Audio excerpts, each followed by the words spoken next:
Alô, alô, bom dia! Bom dia, meus estoicos seguidores. Um abraço para Portugal, um abraço aqui para o Brasil. Estamos aqui na nossa live hoje com o Dr. Bactéria e o Wendel. Vamos só esperar aqui que tenhamos aqui os nossos convidados da live de hoje também. Ora então, deixa eu só ver aqui. Essa live de manhã.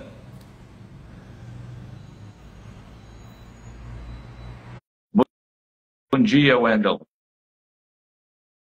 Estamos também esperando o Dr. Bactéria, esse profissional de saúde bem conhecido, esse médico aqui do Brasil. Então, vocês podem também fazer perguntas, podem colocar questões. Vamos falar sobre como a responsabilidade vai ajudar nós a assumirmos mais vitórias nas nossas vidas, não desistindo e não assumindo o lugar de vítima. Então, também aqui convidando o Dr. Bactéria. Virar aqui. Fala, bom dia. Bom dia, Evandro. Tudo bem? Bom dia, Wendel. Bom dia para todos.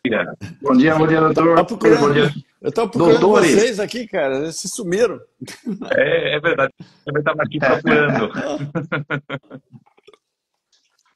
Olha, então. Tudo bem? Bom dia, pessoal. Ó, vamos sortear. Eu sei que está esgotado, né, o jantar que vai acontecer aqui em Alphaville, né, doutor? O pessoal tá vindo muito no direct aí e tudo mais.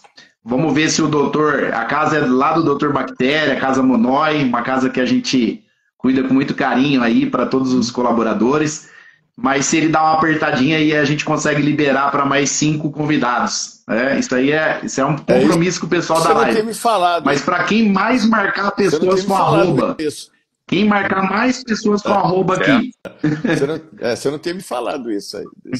Mas tudo bem, eu acho que eu consigo convencer. Que a casa realmente, a casa é comandada pela Fabiola, né? Que é uma sócia nossa, né? Mas eu acho que a gente dá para dar uma convencida nela, sim. Ela tem coração bom.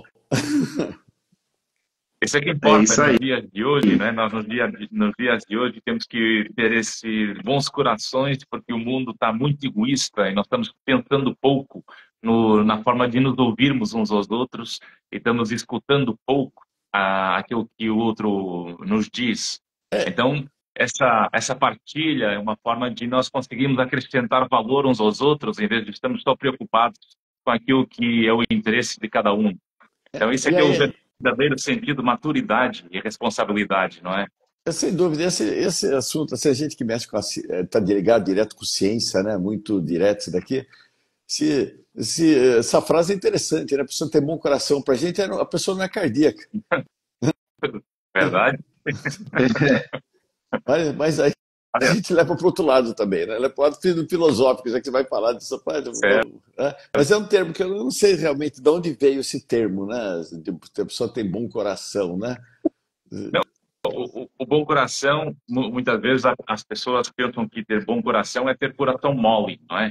Só que bom coração não é coração mole. Bom coração é nós termos a capacidade de delinear os limites das nossas relações para que o outro, quando recebe alguma coisa que não tem direito, fique grato. Porque uma coisa é que nós temos que ter essa arte de, quando nós estamos recebendo alguma coisa, nós temos que estar gratos porque recebemos as coisas e não porque temos direitos a ela. Então, esse é um trajeto difícil, porque quando nós nos habituamos a receber, nós começamos a assumir que são direitos, mas não é. Nós temos que estar gratos porque continuamos a receber e no dia que não pode receber mais, temos que estar gratos por ter recebido e ter essa arte de ter um bom coração para que, com gratidão, se agradeça e não propriamente se exija daquilo que não se tem direito por não ter a responsabilidade do seu lado. Sem dúvida, essa parte de direito é interessante, que a pessoa começa a confundir a coisa com justiça e injustiça, né? Verdade, verdade. A injustiça vem daí, não é? É. Se você, com seu bom coração, está dando mais que aquilo que é sua obrigação, e eu fico achando que é direito meu receber aquilo que você está dando, então no dia que você não puder dar, eu vou reclamar com você. Então isso é uma injustiça, né? Porque eu estou achando que aquilo que você está dando por opção, eu acho que é um direito meu receber, quando é só um território de gratidão do meu lado e uma escolha do teu, não é? Opa, até fazer uma observação aqui, tem que algumas pessoas que estão acompanhando a gente aqui, agradecer todas, né, que estão acompanhando. Em especial aqui a Jaqueline, né, que é minha companheira de rádio. Tem um pessoal aqui perguntando se pode lavar frango. Não pode, não. Tá? Nem ao vivo, nem filosoficamente. Não pode lavar de nenhum jeito.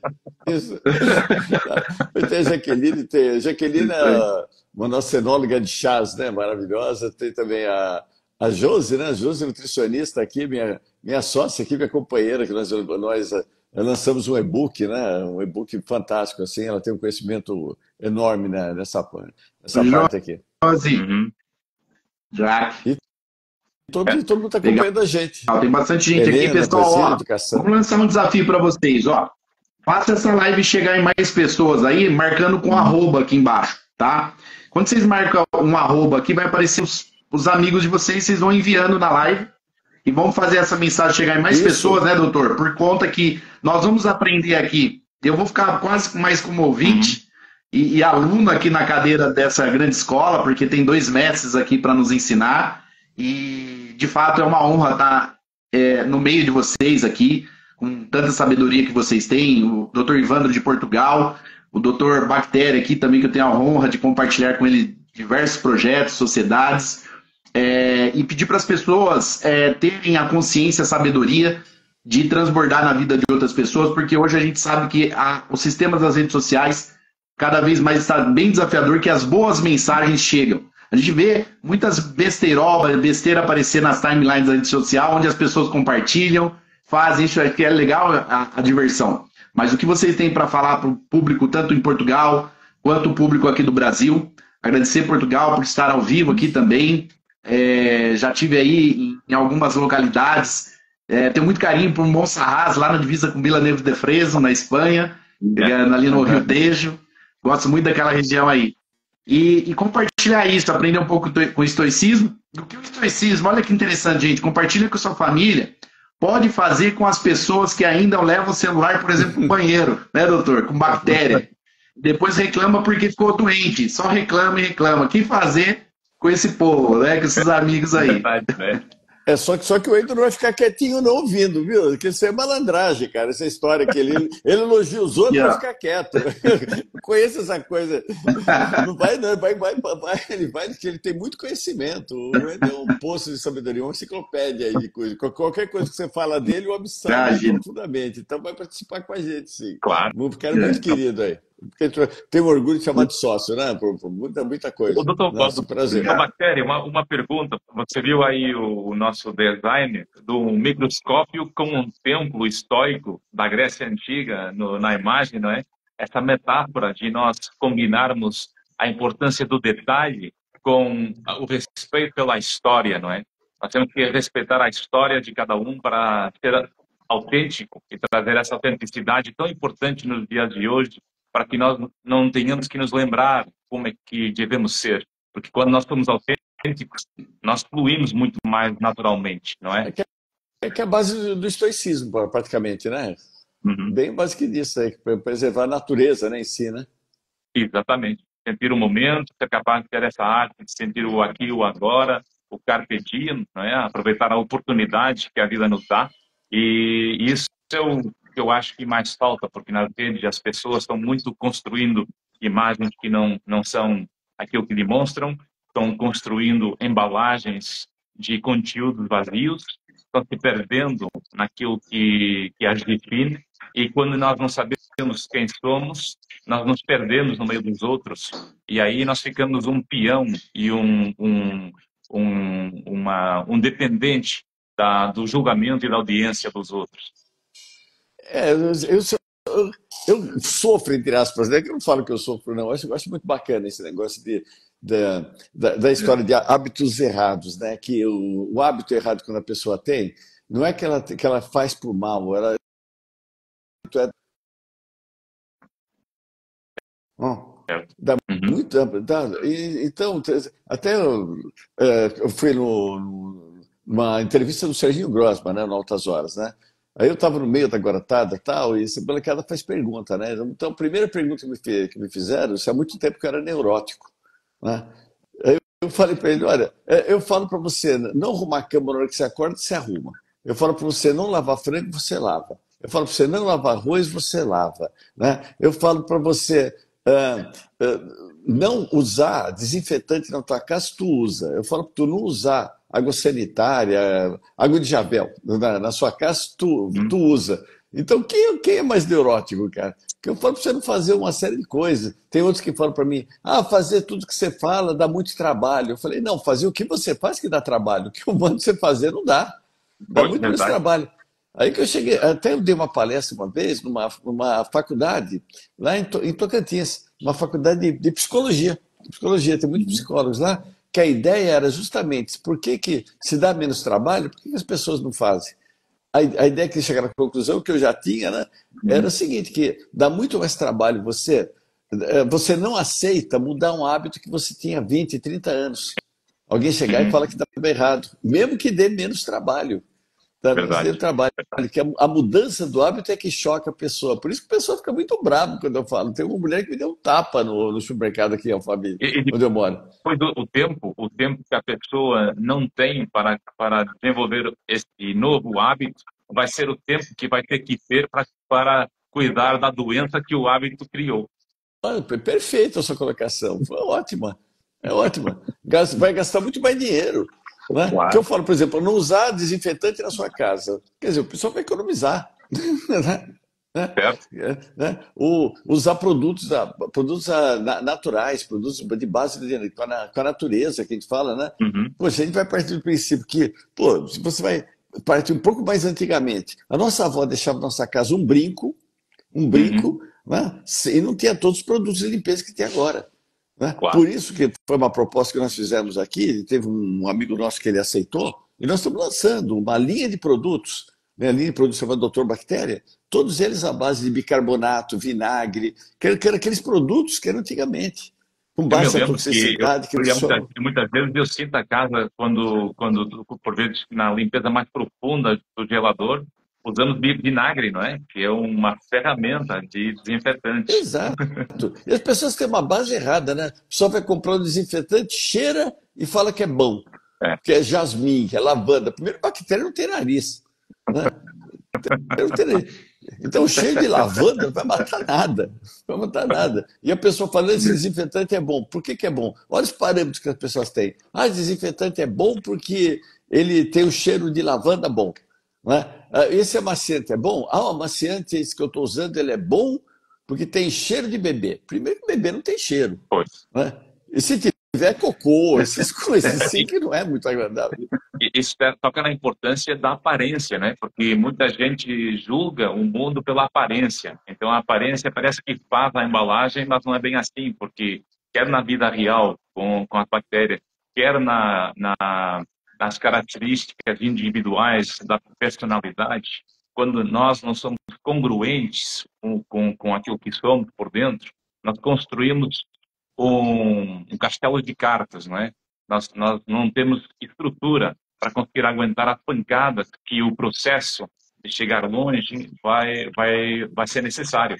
Porque quando nós não temos essa estrutura de visualizar onde queremos chegar, mas daí você vai por um processo mais preocupado com a embalagem, com a audiência, e não consegue ser autêntico na construção do valor e do custo que isso tem, né? Porque o processo tem um custo para conseguir aguentar as pancadas, para conseguir desinfetar os problemas do caminho, não é?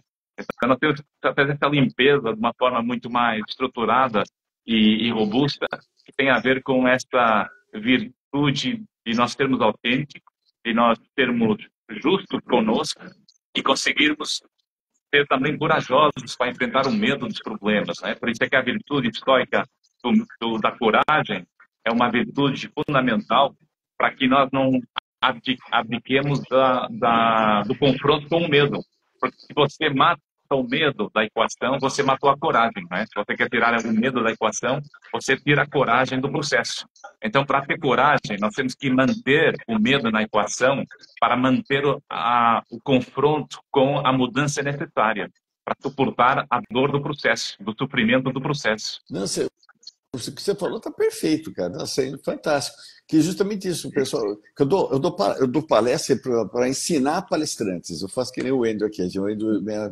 Nós fazemos essa ideia. E uma das coisas que eu falo, que o pessoal fala assim, como se livrar do medo do público, da palestra. Eu falo assim, cara, se tu não tiver medo, não tiver nervoso, tua palestra vai sair uma droga. Uhum. Né? Que você tem que aproveitar toda essa adrenalina de nervosismo que você está, é o que vai te dar energia para você dar uma baita palestra. Então, se você estiver extremamente calmo, nem aí com a palestra, com o programa de televisão, que é exposição, né? Todo mundo tem medo, desde a época da escola, tem medo de ter o exame. Não vai ter prova, meu Deus do céu, tire uma folha, né? Tire uma folha que nós vamos fazer uma prova de supetão. Isso daqui era o pavor dos estudantes, cara, quando tirar uma folha. Que ninguém gosta de ser provado, né? Ninguém gosta de ser, né? Vamos ser provados, que aprovação pode ser reprovação. Então, o pessoal tem um medo enorme desse ponto. Então, na hora que vai dar uma palestra assim, então, não importa a quantidade de pessoas, 10, 20, 50, 100, vai na televisão e só ligou a câmera, eu já tenho oportunidade de ver, entrevisto muita gente, tenho oportunidade de entrevistar quando você vier aqui no Brasil, vai ser um prazer, né? E pessoas que falam a beça, nossa, eu não paro de falar. A hora que liga a câmera, é sim, não. Falar em entrevista, né, doutor? Vai no dia 24 na Vibe FM, hein? Doutor Ivan ao vivo. Vai ser um prazer de te ver lá entrevistar. Né? Mas que eu já tive muitas pessoas que entrevistaram lá que foi um saca-rolha, cara. Que a pessoa falava a beça antes, estava lá tomando café. Nossa, não parava de falar, nem ouvia o que eu falava.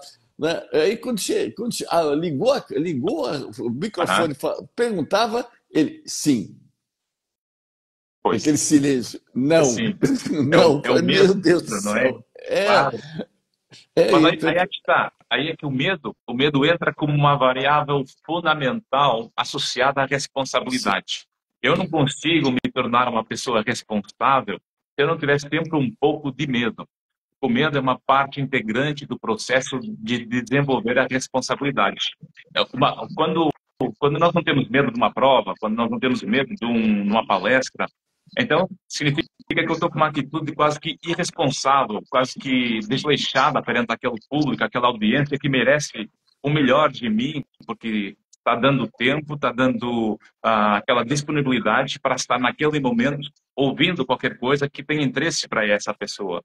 E se eu me desresponsabilizo da importância de entregar o maior valor, eu vou ser uma pessoa desleixada e vou ficar mais quase que... É como na faculdade, quando nós temos a disciplina que ainda não foi feita, e nós temos medo porque podemos reprovar, ou então quando nós já temos a disciplina feita, nós vamos fazer melhoria de nota.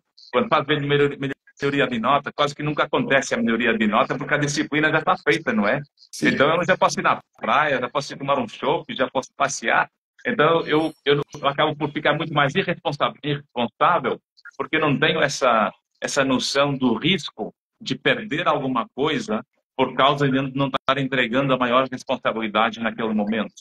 Então isso é um processo integrante da maturidade de uma palestra, por exemplo, ou do valor de um trabalho que nós desenvolvemos.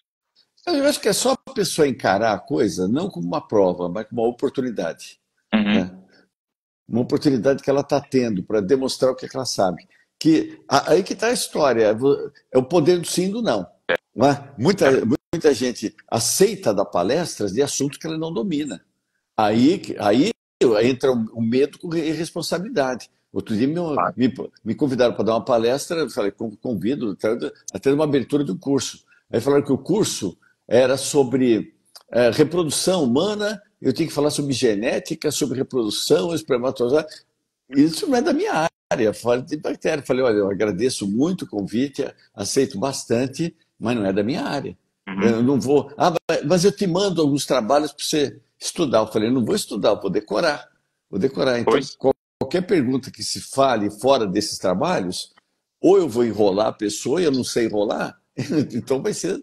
Então, que eu gostaria de dar da minha área. Então, eu trouxe, ela falou, não, não, nós queremos sua presença. Eu falei, então, minha presença é eu falando tal coisa que é o que eu falo. Então, isso daqui. esse faz o processo que todo mundo hoje tem acesso à informação. Então, a informação, quando eu começo a articular um pouco essa informação, nós ficamos com algum conhecimento. Mas a arte de saber o que sabemos, de uma forma bem articulada e madura, é quando nós conseguimos não só ter a informação, o conhecimento, mas depois desenvolver a sabedoria para conseguir criar mais em função do conhecimento que existe. Então, é aí que entra a arte, a ciência, de nós conseguirmos avançar com o conhecimento, porque quanto mais profundo é o conhecimento de uma área, mais nós vamos conseguir criar hipóteses novas de levar esse conhecimento mais para frente, colocando em causa o conhecimento existente e conseguindo avançar de uma forma mais profunda esse conhecimento para novos níveis que nunca antes existiu, não é? Então, isso, é esse processo constante de transformar a informação em conhecimento e o conhecimento em sabedoria que faz com que a ciência tenha sempre uma humildade perante esse conhecimento e não uma arrogância de que só porque eu sei o título já posso falar disso o tempo todo, não é? Sem dúvida, nossa. É que o pessoal confunde, o pessoal não sabe direito o que é o curso e palestra. Tá? Uhum. O curso é você aprender a fazer as coisas. Né? A palestra, você vai passar experiência. Você não vai passar ensinamento. Certo. Né? O ensinamento, você passa a experiência que você tem de uma determinada área, que tal. A pessoa pode até aprender umas coisas, mas se ela quiser aprofundar, ela vai fazer um curso da coisa. Exatamente. O Claro. curso. Então, por isso que eu falo que, gente, quando vocês. Pessoal, porque eu gostei de aprofundar mais, eu falei, você faz um curso. Porque você tem um congresso justamente para as pessoas apresentarem o que elas trabalham, a experiência que elas têm. Se você quiser saber, você procura a pessoa e vai fazer um curso para fazer um estágio com ele. Aí é coisa de ser. Você não vai querer aprender em uma hora que seja, 20 minutos, 40, 50 minutos, aprender o que o cara demorou 50 anos para aprender. É verdade. Eu costumo Então, falar que muitas vezes as palestras ou as conferências ou os congressos uma espécie de nós vamos lá ouvir conhecimento que vai dar sementes para nós percebermos se essa semente vai crescer como uma árvore para que nós possamos aprofundar ou se isso não vai mexer com o nosso interesse e então aí fica só mesmo pela erva daninha, não é? Pelo conhecimento superficial.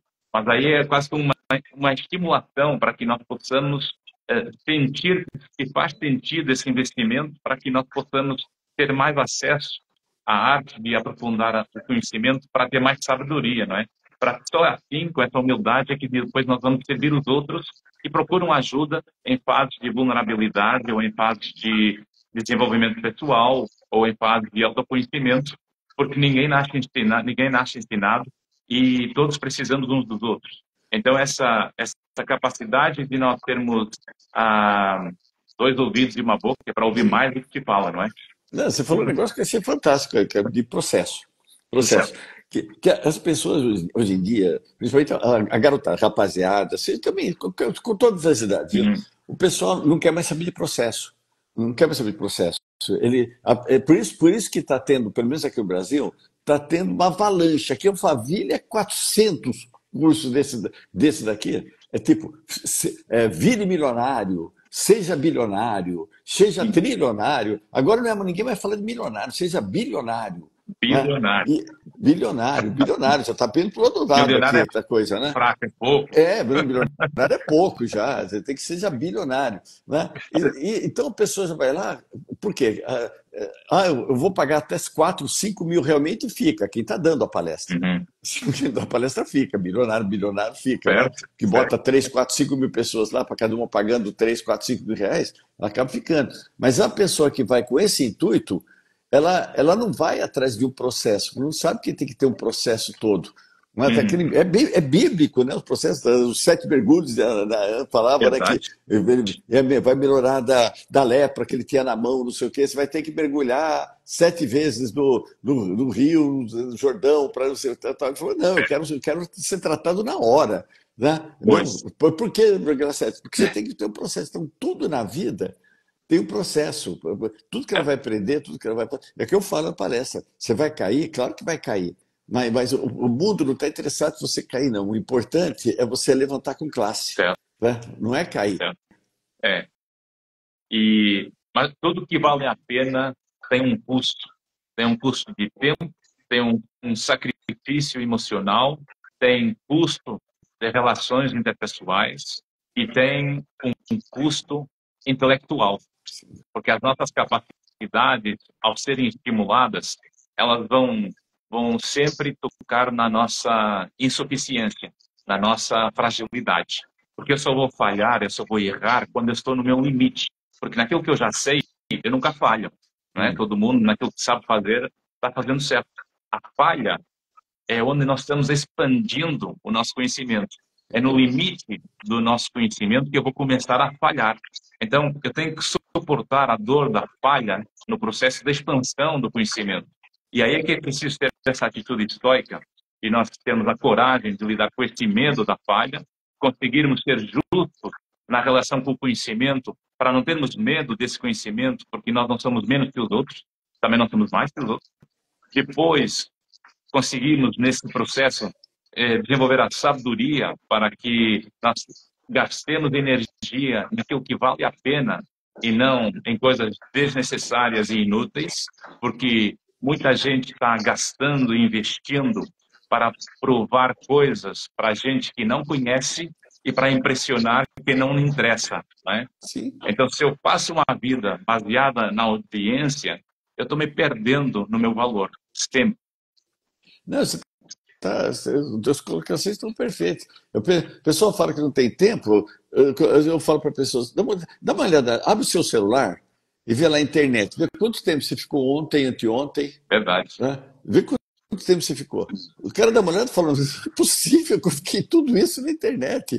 Ficou vendo o quê? Vídeo de TikTok, que a Verdade. internet não, que a internet é uma armadilha, cara. Eu tenho uma É paciente. interessante, eu acho super legal, é muito legal você ficar vendo videozinho, que uma atrai para a outra, ainda mais que quando você tem um certo gosto, o computador da Meta ele vai Mesmo. pegando, vai te dando seus assuntos que você gosta, aí que você fica mesmo. E depois é um ladrão de tempo, não é? Porque eu recordo que eu tive uma paciente que dizia, eu não vou trabalhar por um salário mínimo, porque isso é um abuso, eu não vou trabalhar por pouco.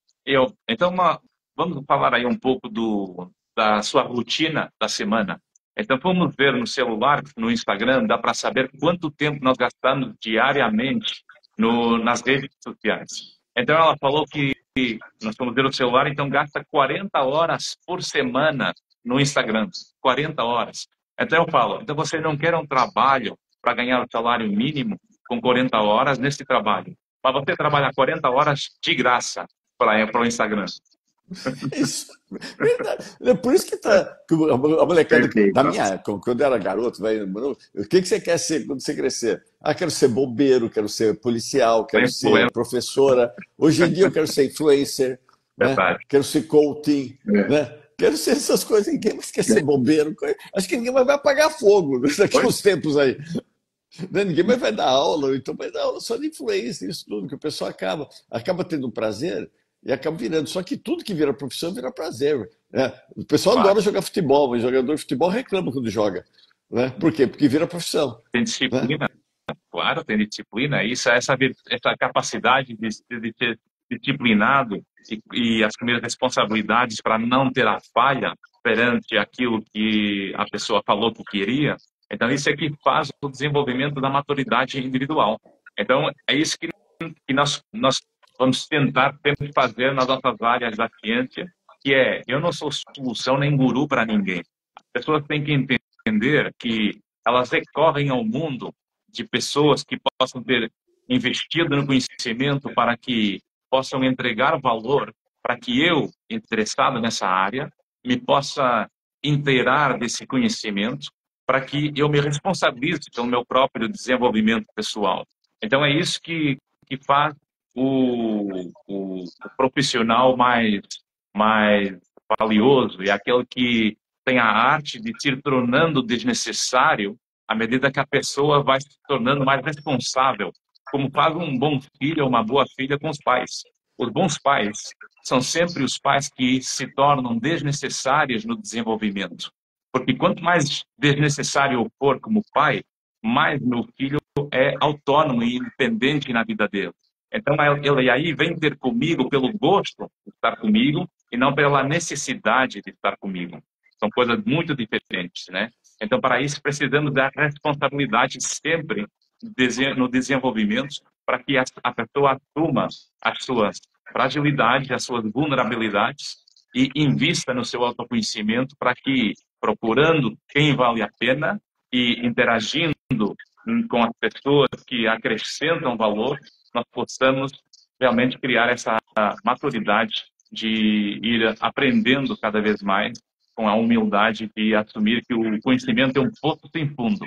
Não, tem dois pontos, né? Que as empresas multinacionais, a pessoa que está lá, ela só sobe de cargo quando ela conseguir treinar uma pessoa para pegar o lugar dela. Né? É verdade. Então, se não tiver, então lá não tem aquela história de não vou entregar o ouro, não vou entregar o. Porque se a pessoa não souber fazer exatamente o que ela faz, essa pessoa não vai subir de cargo. Se condena, fica condenada a ficar naquele espaço vai ficar naquela ignorância, naquele mundo, o resto da vida. Né? Depois faz uma coisa, essa pessoa fica ressentida e magoada porque os outros avançam e ela não. Só que ela não ensinou, guardou tudo para ela, então vai guardar para o túmulo, que não vai sair da chefia, não vai ser dessa coisa. Né? E muitas coisas que eu peguei também, que eu sempre dei aula, curso de pós-graduação. Né? Uma vez eu saí de todo, de uma época que eu dava 22 cursos de pós-graduação, 22 cursos. Chegou numa segunda-feira, eu pedi 22 demissões, que eram 22 fins de semana. Quer dizer, família já era, né? Esquecia tudo isso daqui. Então eu pedi, realmente, eu tinha um filho pequeno, então eu pedi, mas na época, o pessoal achava estranho, olha que interessante, achava estranho que todo o material meu eu dava para todo mundo. Quem falava que a maioria dos professores eles guardam para eles. Eles falam que deu muito trabalho para fazer, que isso daqui era referências bibliográficas dele, que não poderiam ser. Ainda colocavam lá, nenhum desse material pode ser fotografado, pode ser copiado, tal. Tá? Eu falei, só tem uma coisa para falar, gente. Se o seu material é mais importante do que a sua presença, você tem que mudar de área. Verdade. Você tem que mudar de área. Porque aquele seu material tem que ser uma propaganda, uma divulgação de você. Então, quanto mais pessoas tivessem teu material, mais vão te chamar. Agora, se o material...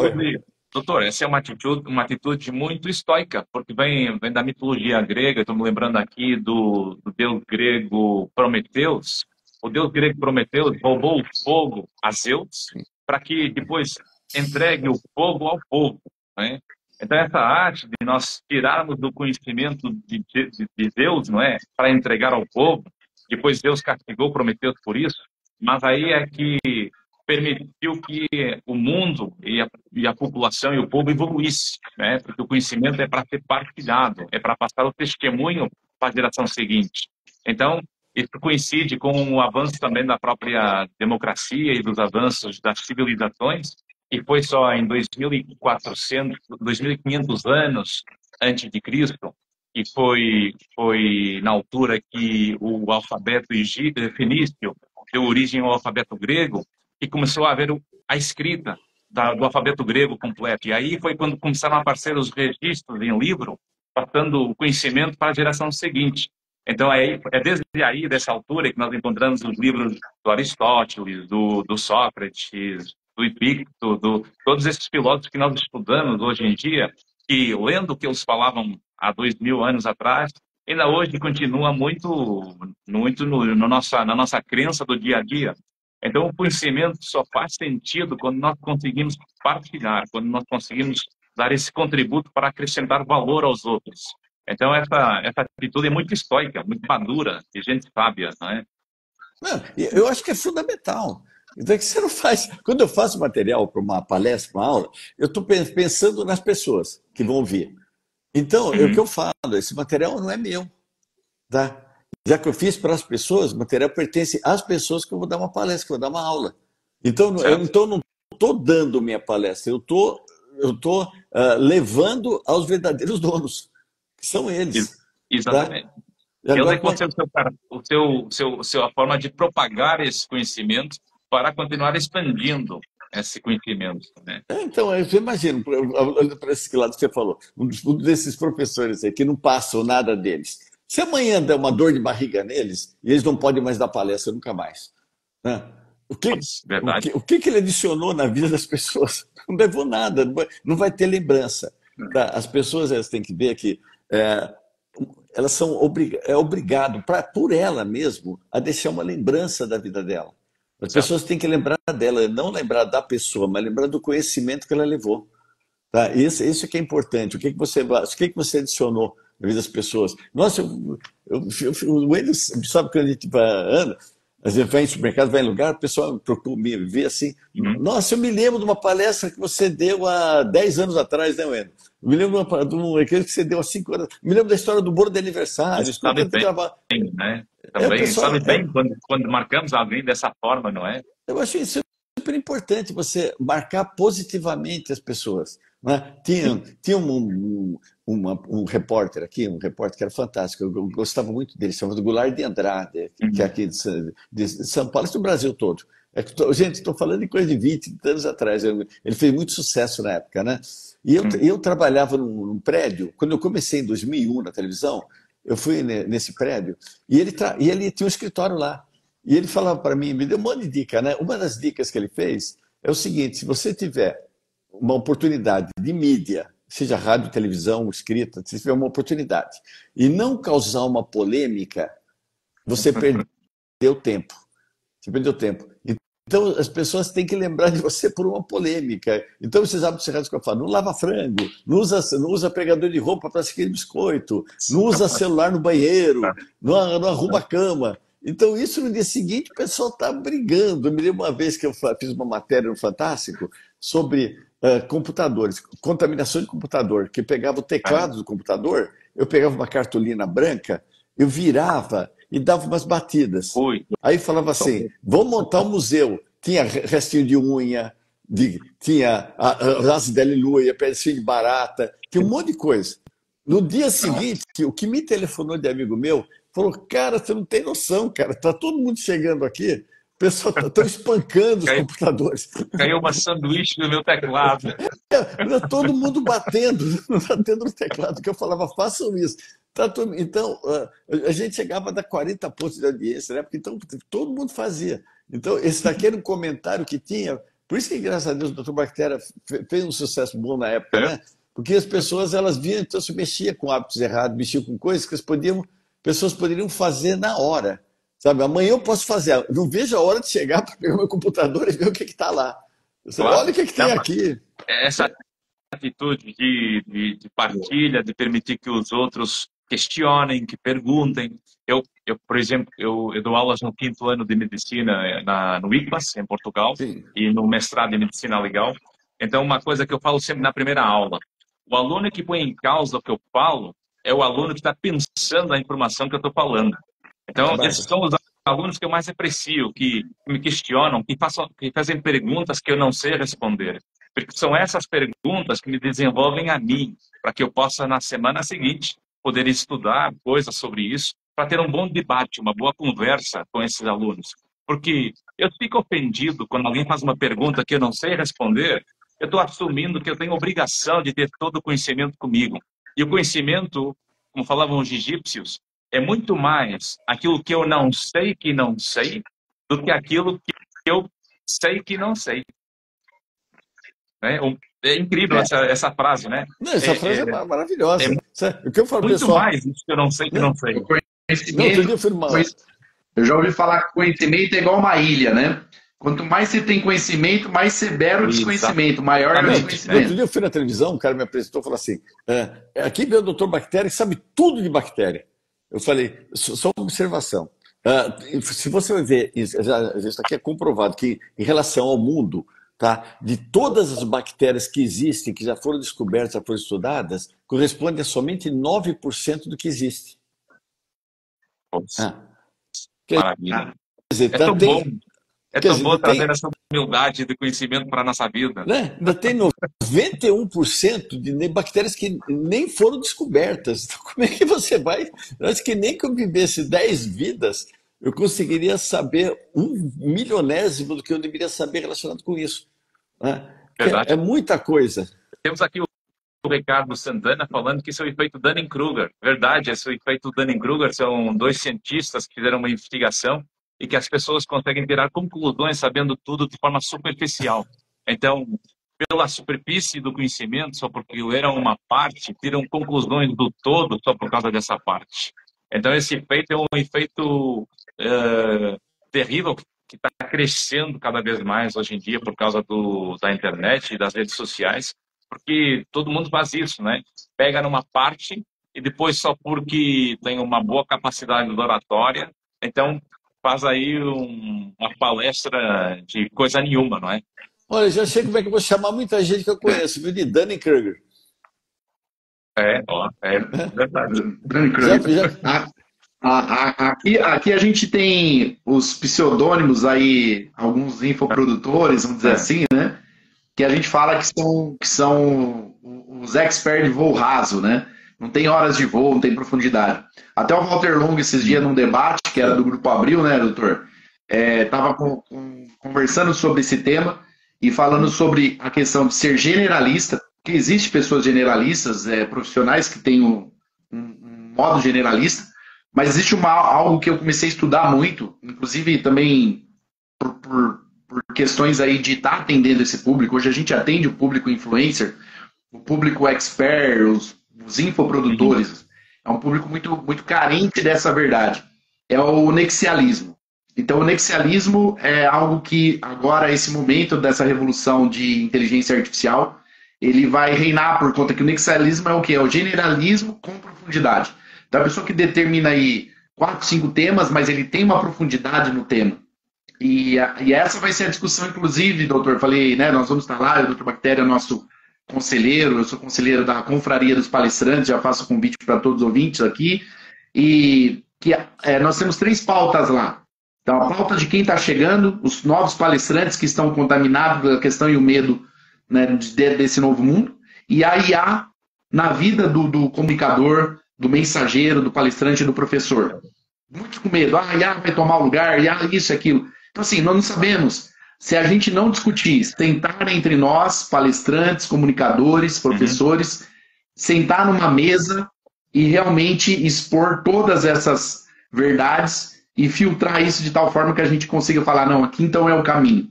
Todas as revoluções foram vencidas por informação, assim como todas as grandes guerras não foram perdidas por armas e por falta de informação ou pela informação. Então, eu acredito que esse é o caminho mesmo. O conhecimento é poder de construção de valor individual, não é?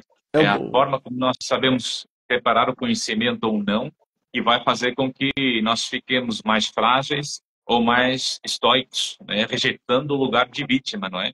Porque ser vítima nós não somos vítimas, nós estamos vítimas.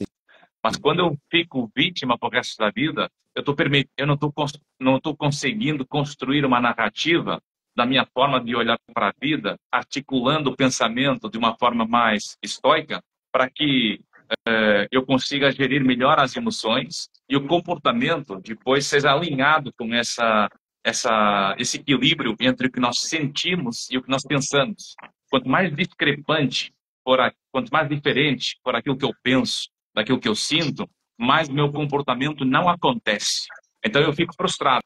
Essa frustração emocional vai distorcer meu pensamento e vai dificultar meu processamento das emoções.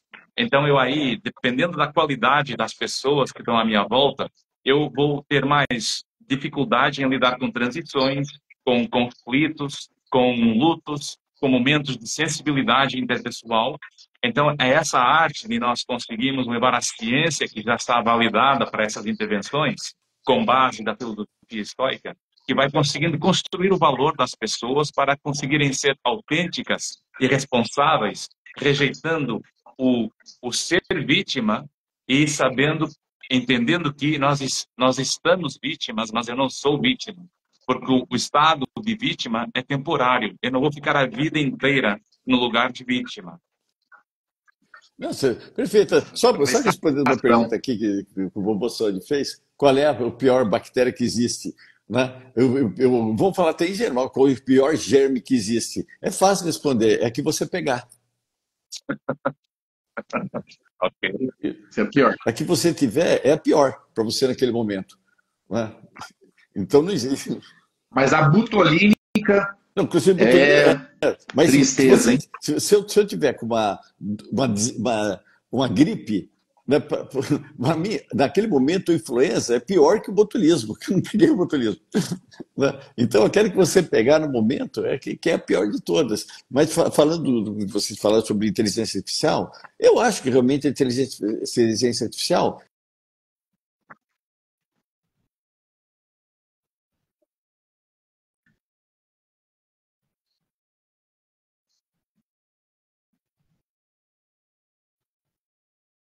ela vai realmente tirar o emprego das pessoas, vai tirar o lugar das pessoas, se elas não não quiserem crescer. Uhum. Tá? Eu acho que a inteligência artificial vai te dar tempo para você estudar outras coisas. Vai fazer um texto, por exemplo. Vai fazer um texto, a pessoa quer que você faça um texto sobre tal matéria que você já sabe.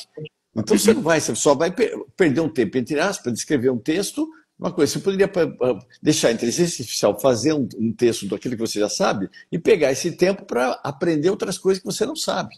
Então, acho que vai te dar muito mais tempo. Então, o crescimento da pessoa não vai.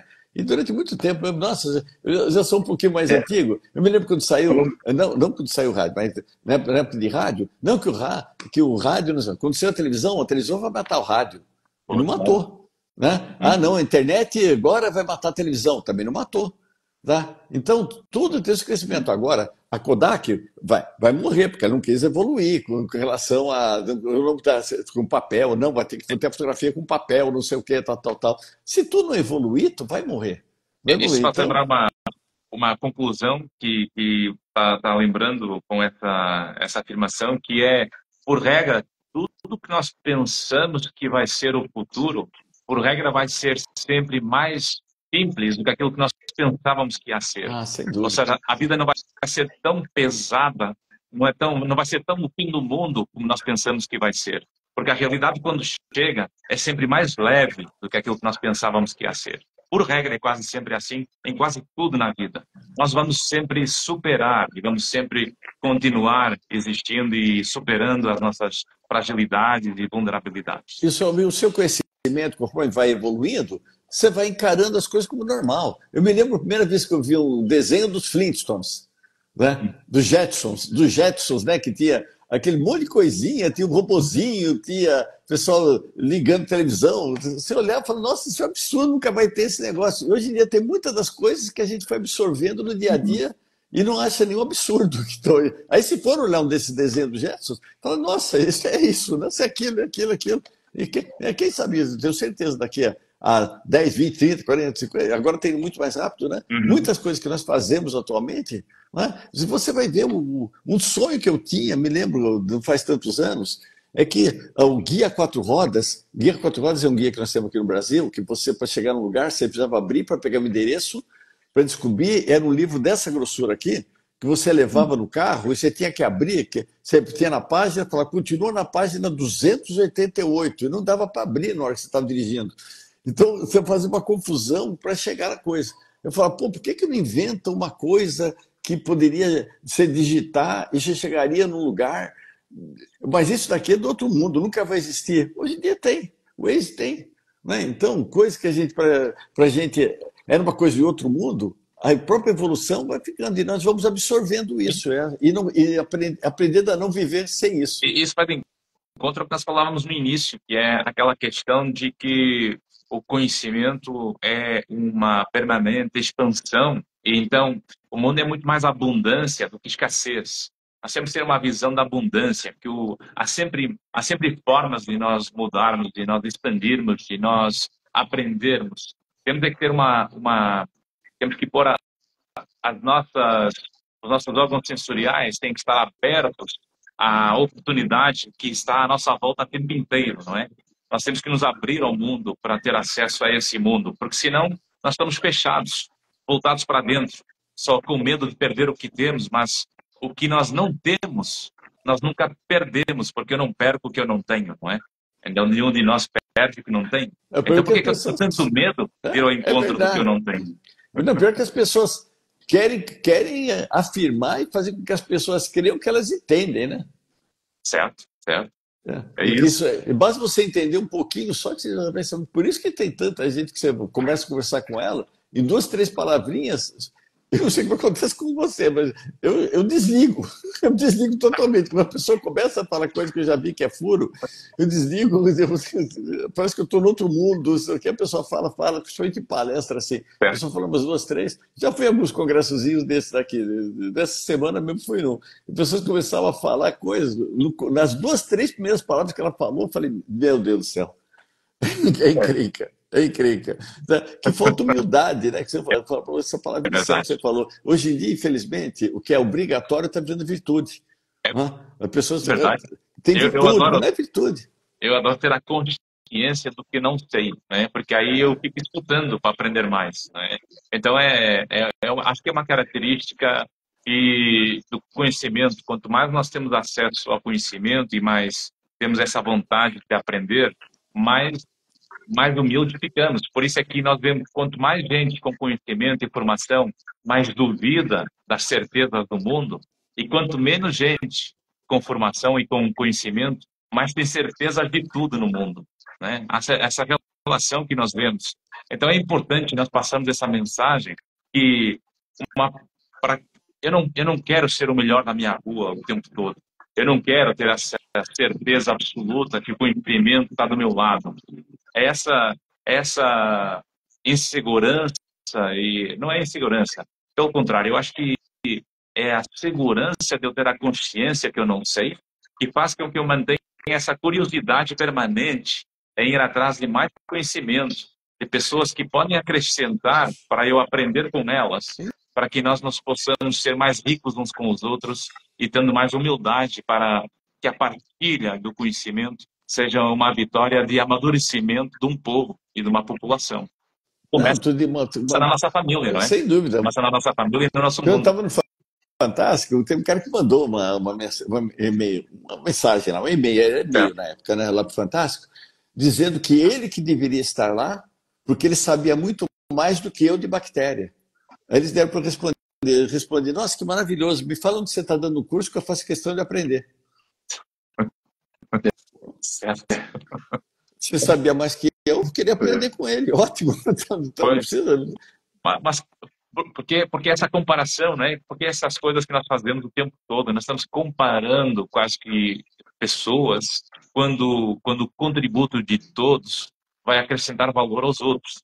Então eu não estou competindo, eu estou cooperando nessa partida do conhecimento para que nós possamos dar um contributo para que possamos continuar melhor uns com os outros. Porque se nós tivermos pessoas mais inteiras, mais autênticas, mais independentes, nós vamos ter pessoas mais lutadoras e com menos desculpas para enfrentar os problemas e os dramas da vida. Então, se eu consigo dar sentido ao sofrimento e consigo me responsabilizar pela mudança que está ao meu alcance, aceitando o que eu não controlo, que é uma virtude muito estoica, então eu acabo por fazer o que é possível na condição que eu tenho, aceitando o que não é possível, mas agindo com segurança até o fim, sabendo que no final, mesmo que eu não ganhe, eu pelo menos tenho a consciência plena que eu caí de pé, né? Que eu consegui pelo menos ir até o fim, fazendo o que me foi possível, né? Então é isso que falta, e nós temos essa capacidade de aguentar a dor do processo, assumindo a responsabilidade e aceitando que há um território que eu tenho poder de ação e há um território que eu não tenho poder de ação. Sim. E naquilo que eu não tenho poder de ação, eu não quero criar expectativas, não é? Porque se eu crio expectativas do que eu não controlo, eu compro sofrimento, né? Sempre que eu crio expectativas do que eu não controlo, Sim. eu vou criar sofrimento na minha vida. Então, sem dúvida. isso é o que faz com que eu tenha medo, né? Eu aumento o meu medo, eu crio expectativas do que eu não controlo, porque aí eu fico com medo de perder o que eu ainda não tenho. Então, algum de nós perde o que não tem. Eu, se não tenho, eu não perco nunca. Então a Verdade, você coragem não tem. aumenta, não é? Você não tem, né? Por isso que você tem que saber, falando de haters, né? Você tem que saber ver que tipo de hater que é. Que hoje em dia você tem o hater que está duvidando daquilo que você fala, excelente, É bom. maravilhoso, vamos atrás. E tem aquele hater que ele quer aparecer em cima do seu de você. Entende? Certo, Então existe certo. essa diferença. Até você tem que ter Quer pegar, ele quer pegar a térmica, exatamente. Então você tem que ser. né? Hoje em dia, a dificuldade está de ter esse discernimento, mas em duas, três palavrinhas você já descobre. Não é? Se a pessoa ela está querendo pegar, né, pegar o seu vácuo, Certo. então a pessoa te faz um xingamento, fala que você está errado, isso acontece muito comigo. A pessoa fala, não, porque aquele cara que falou assim, exatamente o que eu falei, ele não estudou, o cara xinga, mas a ideia dele o que é? Ele não está nem aí se o conhecimento ou não, ele quer querendo pegar um vácuo daquele. Né? Ou aquele que fala, por que você não fez? Então você explica, para esse dar condições de se explicar. O outro é fácil, como tratar os dois é facílimo. Um você conversa com ele, você tenta ensinar ele o que é, o outro você bloqueia. Uma coisa mais fácil do mundo. Sim, aliás, a inveja que é uma característica muito natural e muito própria dos haters, a inveja é uma forma imatura de desejo e ambição, porque só existe inveja de baixo para cima, não é inveja de cima para baixo. Então, toda a inveja já tem a ver com alguma coisa que a pessoa gostaria de ter ou de alcançar. Ela quer Então, ser como não você. consegue, tem que dizer mal, né? Ela quer ser você. O sonho dela é ser você. Pessoal, eu como mestre de cerimônia e mediador aqui, estou preocupado com o horário, Nossa, viu? Eu não bom. sei que hora se passa, papo quem aí nem fala. vai até meia-noite aqui. Muito bom, muito bom. Eu estou aqui aprendendo. Deixa eu dizer uma coisa, doutor. A gente tem esse compromisso, dia 24 agora, próximo dia 24, que é uma quinta-feira, vai ser às 19h30 da noite. Agradecer todos os participantes que vão estar lá com a gente na casa, nessa casa Monói, né, que é muito gostosa, com a nossa anfitriã lá, lembrando da Fabiola Gui também. Eu invento o caminho do estoico, Quer não dizer, é? assim, o que a gente pode oferecer para quem não vai conseguir estar lá, aqui do nosso público, pessoal que vai estar conseguindo compartilhar. Então vamos chegar aqui um momento muito especial, que é o momento do print. Pedir para as pessoas tirarem um print aí, compartilhar e nos marcar aí com arroba nos seus stories. Tira as mensagens que aí a fotografia nossa fica limpa. Me tira mensagem. Isso, exato. E aí quem puder mandar aí os prints e marcar a gente nos stories também, compartilhar via WhatsApp e Instagram, marcar também o clube. Eu acho que o doutor pode escrever aqui abaixo também os Instagram. O link ainda está na bio. Nós vamos conseguir, doutor, liberar aí mais 5 participantes no jantar? Tem uma mensagem aqui, pelo celular aqui do meu filho, mas a mensagem a Fabíola concordou. Então, estamos liberando mais 5. Ótimo. Mais 5. Mas não é mais que 5 não dá, não. Então, doutor, mais 5 é limite, ela falou. Porque é casa, enfim, é uma casa muito bacana lá, tudo. E com a surpresa do churrasco do Juliano, né? Pô, é difícil vir um gaúcho pra cá junto com é verdade, muito querido. Vai ser uma combinação Se puder deliciosa. falar um pouco sobre... Se puder falar, doutor, como vai ser, um pouco como que vai ser esse jantar, como que é feita essa mecânica. Certeza. Ou seja, o evento é um jantar palestra, o caminho do estoico, em que nós vamos falar sobre as virtudes do estoicismo com base na ciência. Ou seja, toda a base mais científica dos modelos de psicoterapia e de desenvolvimento pessoal mais validados cientificamente tem uma base da filosofia estoica. A TCC, da terapia cognitivo-comportamental, por exemplo, o Aaron Beck, com quem eu tive a oportunidade de ter tido uma aula com ele nos Estados Unidos, onde eu estudei também, em 2006 tive uma aula, tem uma foto com ele, quem for no meu perfil pode ver essa foto com o Aaron Beck, e ele falou que grande parte do processo de desenvolvimento da terapia cognitivo-comportamental foi com a filosofia do estoicismo. E também eu posso juntar aí a psicoterapia interpessoal, que é uma outra psicoterapia tão eficaz ou mais do que a TCC, que é pouco conhecida no Brasil e pouco conhecida também um pouco pela maior parte dos países de língua portuguesa, mas que é um modelo que está com uma formação validada pela Academia de Psicologia Americana, Academia de Psiquiatria Americana, está reconhecida pela Organização Mundial de Saúde também, e que é uma terapia de curta duração, com princípio, meio e fim, também tem princípios baseados no estoicismo. Então, a base é que quanto mais nós conseguimos dar ciência, que são ferramentas para as pessoas se conhecerem melhor e aumentarem o seu sentido de responsabilidade individual, com autenticidade e rejeição do lugar de vítima, então mais nós conseguimos gerir melhor a qualidade dos pensamentos, das emoções e do comportamento. E quando o comportamento é autêntico, porque encaixa naquilo que nós somos, nós conseguimos ter pessoas mais resistentes ao sofrimento do processo. Então, aí é que está. Nós queremos uma palestra que seja um pouco informal, como um jantar, né? Com essa carne gaúcha, que o Juliano vai estar aqui juntando para nós termos aqui essa partilha mais informal, mas com ferramentas que eu vou partilhar baseado nessa evidência científica e também naquilo que é o meu livro que vai estar disponível, que é o Mudando pelo que Fazemos, que é um livro baseado na sobrevivência do conhecimento, para que a pessoa, com exercícios práticos,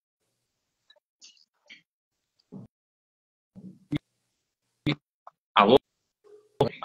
E aí a pessoa possa recuperar a sua própria vida com esses exercícios e depois conseguir ter esse processo de desenvolvimento pessoal. Porque não é um processo de terapia, é um processo de autoconhecimento. E a pessoa, nenhum de nós se vai conhecer se não faz esse esforço de autoconhecimento individual. Porque se você faz porque o outro fala que é para fazer, você não muda com motivação intrínseca. Você muda por motivação extrínseca. Então, você está funcionando por cenouras, por prêmios, por reconhecimento. Então, tudo que implica o movimento por audiência ou por estímulos externos, mais vulneráveis nós vamos ficar. Porque no dia que você não tiver essa dependência do exterior, você não sabe o que fazer com você. O dia que não então, tiver cenoura, né? Exatamente. Por isso é que a pessoa, quando está mais desempregada ou não tem um compromisso com alguém, tem essa dificuldade enorme em conseguir disciplinar seus próprios comportamentos. Porque nós não sabemos o que fazer conosco, porque nós não nos desenvolvemos o suficiente, aumentando esse sentido de autorresponsabilidade e de autoconhecimento, para que eu reduza as desculpas, porque no final, se eu tirar todas as desculpas do meu campo de ação, só me resta ter culpa ou competência. Então, eu quero ter competência, né? A pessoa tem medo, né? A pessoa tem medo, que ele não quer ter culpa e não tem, sabe que não tem competência. Aí que é o problema. Claro. E aí, portanto, é um convite que fazemos para todos os nossos seguidores e quem está na audiência para aproveitarem essas 5 vagas, porque é com prazer que vamos estar nessa partilha em Alphaville, aqui na Casa Monói. E opa, gente, só mais 4, viu? Que já teve gente que se inscreveu já agora. Tá, maravilha. Portanto, só mais 4 vagas. Pessoas já largou a live e já foi se inscrever já. Então corra. Isso. Legal. O link tá na bio do doutor ou do Estoico? Tá na minha bio e tá no Clube dos Estoicos também, tá disponível. O Clube dos Estoicos também essa é a primeira imersão estoica que nós estamos fazendo aqui no Brasil, que é o do Clube dos Estoicos. O Clube dos Estoicos é uma comunidade internacional que nós estamos juntando entre Portugal e Brasil, que reúne todas as quintas-feiras, tem uma atividade online.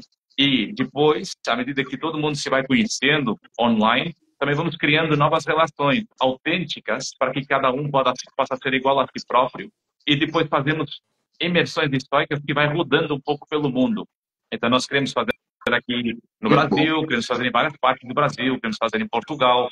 E à medida que o grupo vai crescendo e essa comunidade vai crescendo, vamos trazendo convidados para fazer eventos, vamos ir fazendo viagens pelo mundo como uma forma de pessoas maduras que, aceitando as diferenças que têm entre si, respeitam essas diferenças para que possamos acrescentar valor uns aos outros.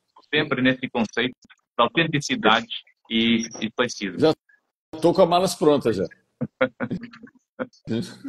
Pronto. Veja a hora. Eu Esperar chegar estou aqui no quinta-feira. Guarujá hoje, né? Vou para Santos hoje à tarde e depois, na próxima semana, já estou em São Paulo com muito gosto para ir em Alphaville também. Que prazer. Vou te entrevistar. Vai Que ser prazer. ótimo. Vai ser uma honra. Muito bom. Muito obrigado, viu, gente? Aí, ó, surgiu aí que vocês estavam pedindo, hein? Vamos lá. Quiser marcar as pessoas aí, quem já fez print, escreve aqui. Vamos ver se o pessoal... Tem mais alguma pergunta que ficou para trás, doutor? Vocês querem dar uma lida aí para a gente partir para o encerramento? Já foi. A única que eu perguntaram se eu já peguei uma bactéria. Eu já peguei. Gente, teve uma lá embaixo, acho que não sei se foi o Francisco, falou qual é a influência do estoicismo no cristianismo. Acho que é isso, eu não vi. Mas posso partilhar que o estoicismo nasceu antes do cristianismo. Foi 400 anos antes de Cristo que o estoicismo nasceu por Zenão de Sício, na Grécia. Então, ele era um comerciante que começou desenvolvendo essa filosofia e depois de Cristo, o Epícteto, que era um escravo, ele ficou conselheiro, um contribuidor do imperador romano, do Marco Aurelius. E foi aí Marco Aurelius que, juntando a visão do cristianismo com o conhecimento antes de Cristo, que deu uma moldada no estoicismo. Porque há um estoicismo depois de Cristo e há um estoicismo antes de Cristo. O estoicismo que é mais sustentado pela ciência é o que está antes de Cristo. É aquele que nós pegamos em variáveis que são quase que variáveis da ética humana, da nossa natureza, e não propriamente da moral, porque a religião fica mais presa à moral, enquanto que a ética fica mais presa às variáveis que nos unem a nós todos como seres humanos. Então nós temos que pegar nessa lógica mais filosófica do estoicismo, numa forma mais de unir as pessoas e não numa base de competir, dizendo que vale mais para esse lado, mais para aquele, porque na base de tudo é muito mais aquilo que une-nos a todos e aquilo que nos separa a todos. E por isso temos que ter essa visão mais uniforme de trazer valor para não dividir, mas antes para unir o conhecimento e responsabilizando cada um. E a pergunta que me fizeram se eu já peguei alguma bactéria, alguma doença, gente, eu nunca peguei nenhuma doença. Na verdade, eu faço uma confraternização com colegas. Isso. Com as bactérias. Parece que você tem uma microbactéria, né? Uma tatuagem. Eu brinco, falo que eu tenho uma aqui, eu falo que eu fiz uma tatuagem de bactéria atrás da orelha. Aí as pessoas procuram, não acham, eu falo que é tamanho natural. Tem que ver o microscópio para ver. Aliás, uma coisa importante aqui para fazer aqui uma metáfora para terminar essa conclusão, a proposta da bactéria, que é o confronto com as bactérias ajuda o nosso sistema imunitário a se desenvolver também, não é? Exato, é fantástica. E a gente tem que respeitar as bactérias porque muitas vezes é a única cultura que muita gente tem. Muito bom, muito bom, muito bom. Isso aí, foi um gosto muito grande. Muito obrigado. Muito bom, viu? Tem que marcar outra. É isso.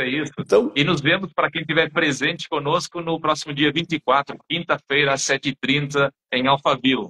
Estaremos juntos. Um abraço, gente. Um abraço. Estaremos juntos. Tchau. Gente, obrigado. Amém. Com Deus.